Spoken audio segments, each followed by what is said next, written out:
morning, it's Saddleman again at Iron City Motorcycles in Leeds. And it looks like the trend at Leeds Harley-Davidson at the moment is absolutely rare bikes. This is just another one, the DIABLO. Harley-Davidson made a big deal out of the bike just a couple of years back when they brought it out. It's got absolutely gorgeous custom paint, one of a kind.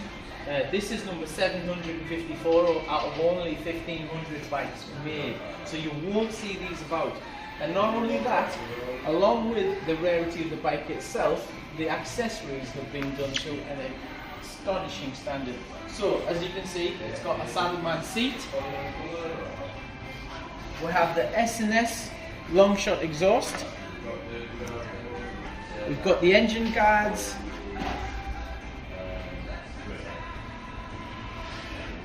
All of the grips, foot pegs, gear lever and brake lever are all customised. And really, whatever I say about this bike won't do its justice. It really is one of those bikes you need to come in and see for yourself, because I'm telling you it's not going to be here for long. So please come on down to Leeds Harley-Davidson and check out this once in a lifetime opportunity of owning your very own Harley-Davidson DIABLO.